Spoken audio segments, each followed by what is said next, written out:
Assalamualaikum warahmatullahi wabarakatuh.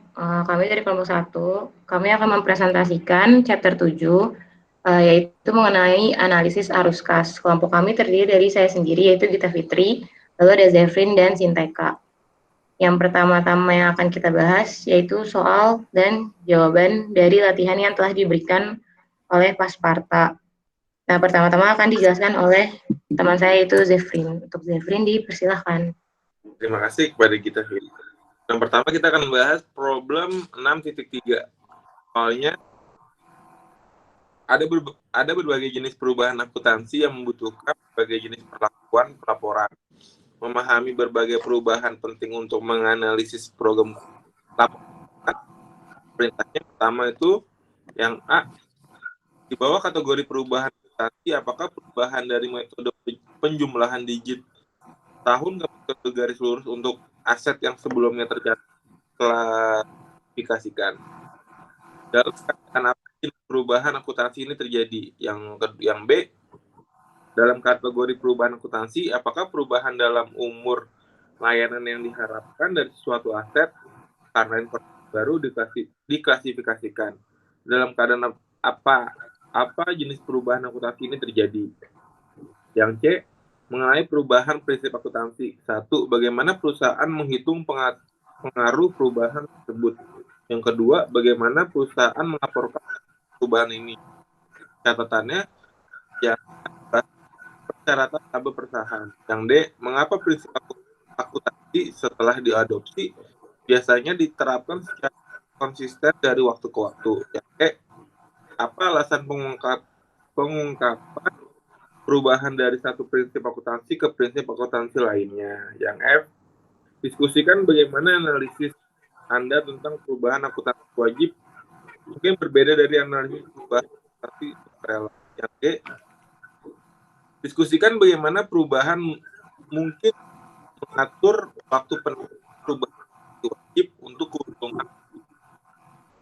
Yang H, diskusikan bagaimana penerapan perubahan akuntansi wajib dapat menciptakan peluang untuk membentuk cadangan tersembunyi sebesar.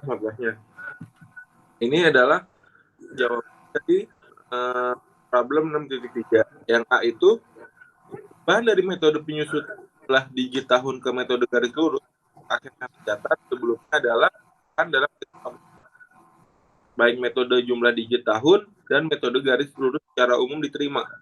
Perubahan prinsip akuntansi dihasilkan dari penerapan akuntansi yang berlaku umum berbeda dari prinsip akuntansi yang berlaku umum sebelumnya untuk tujuan pelaporan. Jawaban, perubahan dalam umur layanan diharapkan dari suatu aset karena lebih banyak pengalaman dengan aset tersebut adalah perubahan estimasi akuntansi. Perubahan estimasi akuntansi terjadi karena peristiwa masa depan dan pengaruhnya tidak dapat dirasakan pasti. Estimasi merupakan bagaimana inherent dari proses akuntansi. Oleh karena itu, akuntansi dan pelaporan untuk elemen laporan keuangan tentu pertimbangan tunduk pada revisi berdasarkan pengalaman. Nah, yang C, soal yang pertama itu dampak kumulatif dari perubahan prinsip akuntansi adalah selisih antara satu jumlah laba ditahan pada awal periode perubahan dan yang kedua jumlah laba ditahan yang akan dilaporkan pada tanggal tersebut jika prinsip akuntansi baru digunakan periode sebelumnya.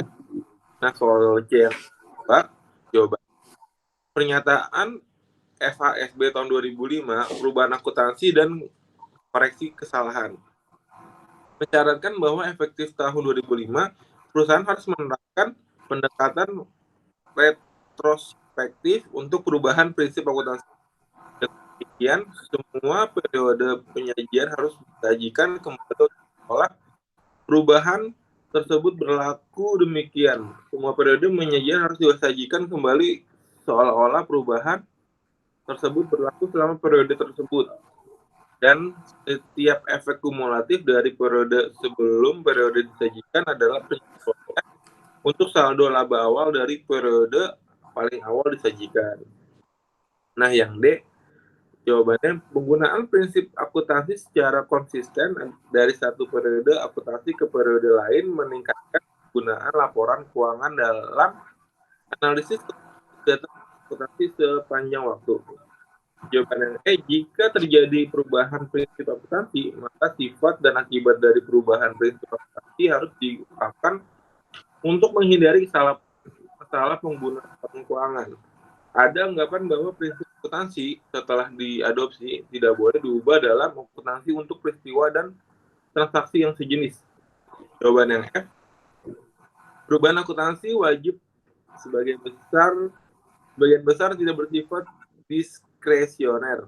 Dengan demikian, kebijakan manajerial tidak ada, atau setidaknya pada tingkat lebih rendah, seseorang harus memeriksa untuk perubahan akuntansi sukarela dan menilai dampak kualitas laba.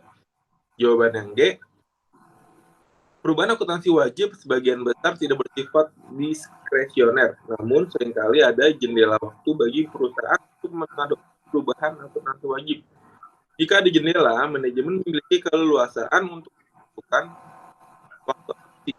Dengan demikian, waktu penetapan dan segala konsekuensi akuntansi harus dipertimbangkan. Misalnya, jika seorang manajer akan mengadopsi perubahan yang mencakup biaya yang besar, manajer mungkin mengadopsi pada kuartal yang relatif buruk, menjemunyikan atau meremehkan kinerja operasi yang buruk.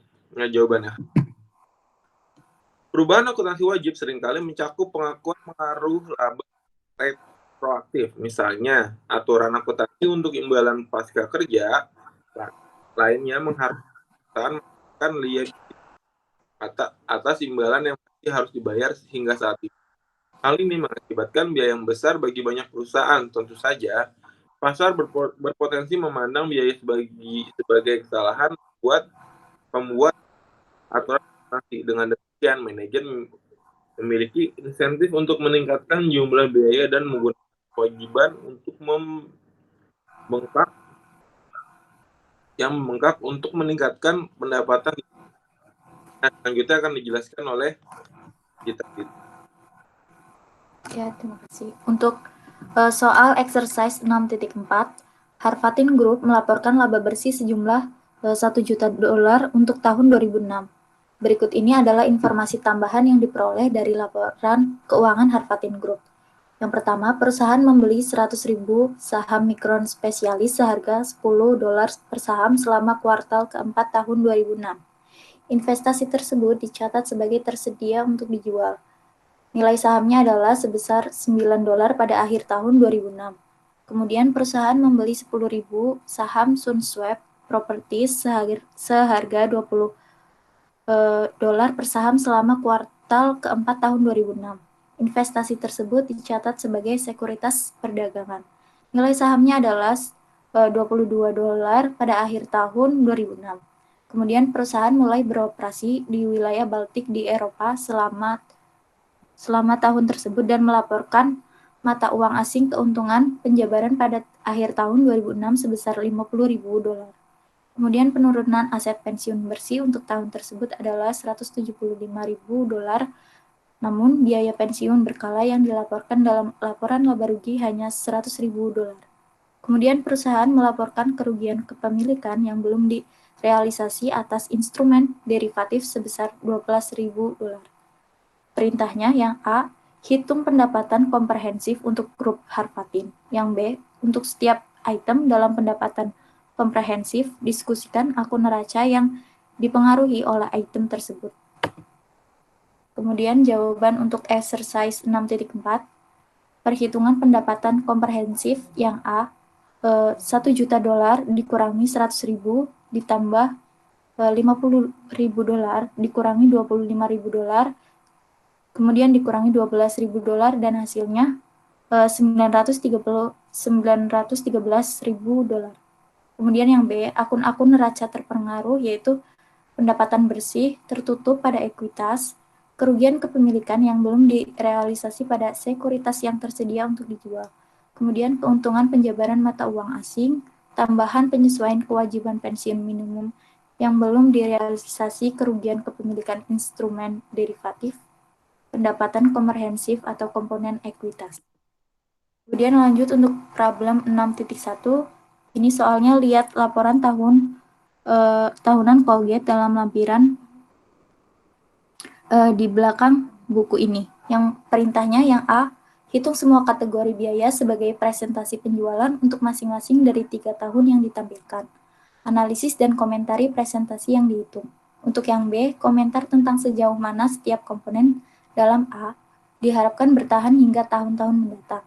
Untuk yang C, provinsi untuk pajak pendapatan terdiri dari beberapa persen dari pendapatan sebelum pajak pendapatan. Kemudian faktor apa yang mungkin menyebabkan presentasi ini menyimpang dari presentasi undang-undang sebesar 35%. Yang D, sebagai bagian dari informasi laporan laba rugi tambahan, Colgate melaporkan total biaya yang terkait dengan penelitian dan pengembangan R&D dan periklanan pada tahun 2010 dan 2011. Dengan kegiatan pengeluaran ini, bagaimana Anda mengartikan pengeluaran ini? Yang E, bagaimana Colgate menggunakan pengeluaran seperti R&D dan periklanan untuk mengelola pendapatan? Jawaban problem 6.1, the income statement of the sponsor corp should be shown as follow. Yang pertama, sales untuk tahun ke-8 yaitu $775, untuk tahun ke-7 yaitu $600. Untuk cost and expense, untuk tahun ke-8 657, untuk tahun ke-7 576. Kemudian hasilnya pre-tax income yaitu 118 untuk tahun ke-8 dan 24 untuk tahun ke-7. Untuk tax expense untuk tahun ke-8 yaitu $59, untuk tahun ke-7 yaitu $12. Income from continue operations untuk tahun ke-8 yaitu $59, untuk tahun ke-7 $12. Kemudian ada discontinue operation. Yang pertama operation net of tax yang untuk tahun ke-8 yaitu $3, yang untuk tahun ke-7 $8. Kemudian ada disposal net of $6 tax yaitu untuk tahun ke-8 $6 dan untuk tahun ke-7 0. Hasilnya net income yaitu sebesar $50 untuk tahun ke-8 dan $20 untuk tahun ke-7. Represent net income loss from operation from years 7 and 4 years age until August 15. Yang B, represent loss of operation August yaitu sebesar $1. Loss on sale of asset after price tax yaitu $5.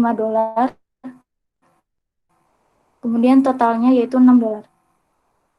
The $10 loss and related tax benefit of $5 will still be recorded anticipated at December 31 years 8. The asset will be reduced by $10 to market value. Kemudian akan dilanjutkan oleh teman saya Gita. Terima kasih. Nah, sekarang setelah kita membahas latihan dari yang diberikan oleh Pasparta, kita masuk ke pembahasan topik kita yaitu analisis arus kas. Next. Nah, kita masuk ke pendahuluan. Nah, kas itu apa sih? Uang tunai atau kas merupakan saldo sisa dari arus kas masuk dikurangi arus kas keluar yang berasal dari periode-periode yang lalu. Arus kas bersih atau net cash flows mengacu pada arus kas masuk dikurangi arus kas keluar periode berjalan. Arus kas berbeda dengan kinerja akrual karena ukuran arus kas mengakui arus kas masuk saat kas diterima, walaupun belum dihasilkan, dan mengakui arus kas keluar saat kas dibayarkan walaupun beban belum terjadi. Laporan arus kas itu melaporkan ukuran arus kas untuk 3 aktivitas yang utama dalam bisnis. Yang pertama ada operasi, investasi, dan pendanaan. Secara lebih umum, informasi arus kas membantu kita menilai kemampuan perusahaan untuk memenuhi kewajibannya, membayar dividen, meningkatkan kapasitas, dan mendapatkan pendanaan. Informasi kas juga membantu kita menilai kualitas laba dan ketergantungan laba pada estimasi dan asumsi tentang arus kas dan relevansinya untuk laporan keuangan. Next, kita masuk ke pembahasan tentang laporan arus kas. Tujuan dibuatnya laporan arus kas itu menyediakan informasi arus kas masuk dan arus kas keluar untuk satu periode. Laporan arus kas juga membedakan sumber dan penggunaan arus kas dengan memisahkan arus kas dalam seperti yang tadi sudah disebutkan juga, yaitu aktivitas operasi, aktivitas investasi, dan aktivitas pendanaan. Next. Kita masuk ke relevansi kas. Kas merupakan aktiva yang paling liquid serta menawarkan likuiditas dan fleksibilitas bagi perusahaan. Kas merupakan awal sekaligus akhir siklus operasi sebuah perusahaan. Aktivitas operasi perusahaan melibatkan konversi kas menjadi berbagai aktiva seperti persediaan yang digunakan untuk menghasilkan piutang dari penjualan kredit. Siklus operasi menjadi lengkap saat kas kembali ke perusahaan melalui proses penagihan yang memungkinkan dimulainya sebuah siklus operasi yang baru. Analisis arus kas masuk dan arus kas keluar perusahaan, sumber operasi, investasi dan pendanaan merupakan salah satu pekerjaan investigasi yang paling penting. Analisis membantu kita menilai likuiditas, solvabilitas, dan fleksibilitas. Lalu ada pelaporan berdasarkan aktiva. Laporan arus kas melaporkan penerimaan kas dan pembayaran kas berdasarkan aktivitas operasi, aktivitas investasi, dan aktivitas pendanaan yang merupakan aktivitas utama dalam bisnis sebuah perusahaan. Aktivitas operasi merupakan aktivitas perusahaan yang terkait dengan laba. Selain pendapatan dan beban yang disajikan dalam laporan laba rugi, aktivitas operasi juga meliputi arus kas masuk dan arus kas keluar bersih yang berkaitan dengan kegiatan operasi tersebut. Kalau aktivitas investasi merupakan cara untuk memperoleh dan menghentikan aktiva non-kas yang meliputi aktiva yang diharapkan untuk menghasilkan pendapatan bagi perusahaan, serta pemberian pinjaman dan penagihan pokok pinjaman. Lalu yang terakhir ada aktivitas pendanaan merupakan cara untuk mendistribusikan, menarik, dan mendapatkan dana untuk mendukung aktivitas bisnis, meliputi mendapatkan pinjaman dari kreditor dan pembayaran pokok pinjaman, serta kontribusi dan penarikan oleh pemilik, serta pengembalian atas investasi atau yang kita biasa kenal dengan dividen. Lalu ada menyusun laporan arus kas. Dalam menyusun laporan arus kas itu ada dua metode, ada secara langsung dan tidak langsung. Dalam metode tidak langsung, laba bersih disesuaikan dengan pos penghasilan non-kas dengan akrual untuk menghasilkan arus kas dari operasi. Keunggulan metode ini adalah adanya rekonsiliasi perbedaan antara laba bersih dan arus kas operasi yang membantu pengguna laporan untuk memprediksi arus kas melalui prediksi laba yang kemudian disesuaikan untuk jarak laba bersih dengan arus kas, yaitu menggunakan akrual non-kas. Lalu yang metode langsung itu sebagai perbandingan. Metode ini menyesuaikan tiap pos laporan laba rugi untuk akrual terkait sehingga menghasilkan format yang lebih baik untuk menilai jumlah arus kas masuk atau keluar dalam sebuah operasi. Next.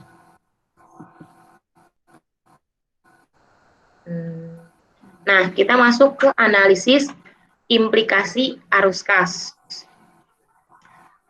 Di analisis implikasi arus kas ini, itu ada dua yang akan dibahas, yaitu tentang keterbatasan pelaporan arus kas dan interpretasi arus kas dan laba bersih. Keterbatasan pelaporan arus kas itu apa aja sih? Ada. Tidak diharuskannya pengungkapan terpisah untuk arus kas yang terkait dengan pos luar biasa atau operasi dalam penghentian. Lalu bunga dan dividen yang diterima serta bunga yang dibayarkan dikelompokkan menjadi arus kas operasi. Lalu ada pajak. Pajak dikelompokkan sebagai arus kas operasi. Dan yang terakhir itu ada pemindahan laba atau rugi penjualan aktiva tetap atau investasi sebelum pajak, dan dari aktivitas operasi mendistorsi analisis atas aktivitas operasi dan aktivitas investasi. Lalu interpretasi arus kas dan laba bersih. Fungsi laporan laba rugi adalah untuk mengukur profitabilitas perusahaan untuk suatu periode. Laporan laba rugi mencatat pendapatan saat dihasilkan dan beban saat terjadi. Arus kas dari operasi merupakan pandangan yang lebih luas atas aktivitas operasi dibandingkan dengan laba bersih. Arus kas meliputi seluruh aktivitas perusahaan yang terkait dengan laba, tidak hanya pendapatan dan beban, tetapi kebutuhan kas operasi juga. Nah, untuk selanjutnya akan dijelaskan oleh teman saya, itu Zefrin. Zefrin, dipersilakan. Kepada Gita, terima kasih. Kita akan membahas tentang rasio arus kas khusus. Nah, yang pertama itu rasio kecukupan kas. Rasio kecukupan arus kas merupakan ukuran kemampuan perusahaan untuk menghasilkan kas dari operasi yang cukup untuk menutup pengeluaran modal investasi dalam persediaan dalam dividen tunai. Nah, rumusnya itu jumlah kas dari operasi selama 3 bulan dibagi jumlah pengeluaran modal ditambah penambahan persediaan ditambah dividen tunai selama 3 tahun. Nah, yang kedua itu rasio reinvestasi kas. Rasio reinvestasi kas adalah ukuran atas persentase investasi dalam aktiva yang mencerminkan kas operasi yang ditahan dan diinvestasikan kembali dalam perusahaan untuk mengganti aktiva dan menumbuhkan operasi rumusnya arus kas operasi dikurang dividen dibagi aktiva kotor ditambah investasi ditambah aktiva lain dan ditambah modal kerja. Rasio arus kas lainnya yang satu itu adalah liquidity ratio. Rasio ini memfokuskan pada kemampuan perubahan untuk membayar kewajiban jangka pendek yang jatuh tempo dengan menggunakan kas dari aktiva operasi serta digunakan untuk menilai tingkat likuiditas suatu perusahaan. Di sini ada current cash debt coverage rasio dari arus kas hasil operasi terhadap hutang lancar rata-rata. Rasio ini menunjukkan beberapa besar kas yang dihasilkan dari aktivitas operasi dengan dapat menutupi kewajiban lancar rata-rata. Current cash debt coverage rasio ini menunjukkan kemampuan perusahaan dalam membayar dividen dengan menggunakan arus kas dari operasi. Terima kasih.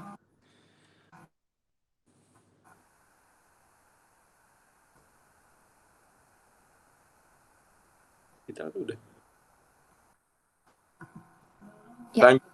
Saya tentang analisis arus kas. Yang pertama, ukuran kas alternatif. Halo?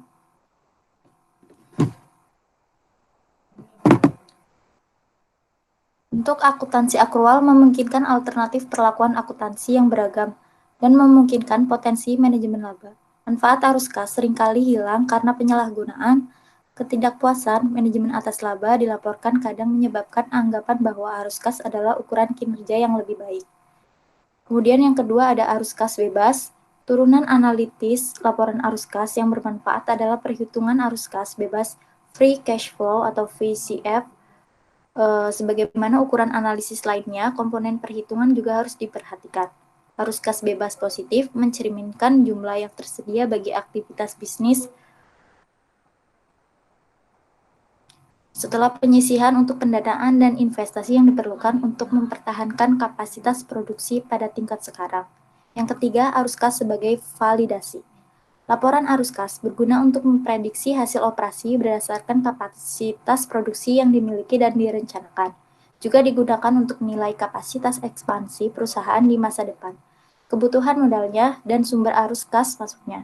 Laporan arus kas melaporkan arus kas masuk dan arus kas keluar, serta kemampuan perusahaan untuk memenuhi kewajiban lancarnya.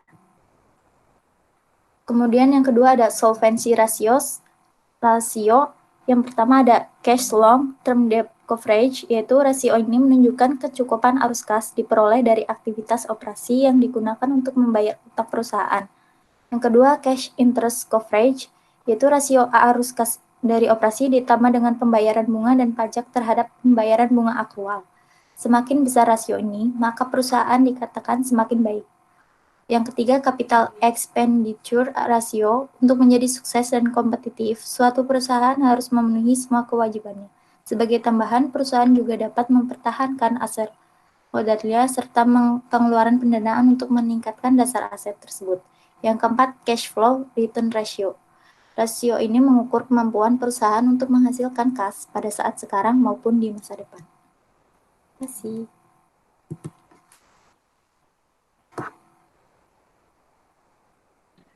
Sekian presentasi dari kelompok kami. Kurang lebihnya mohon maaf. Terima kasih. Iya.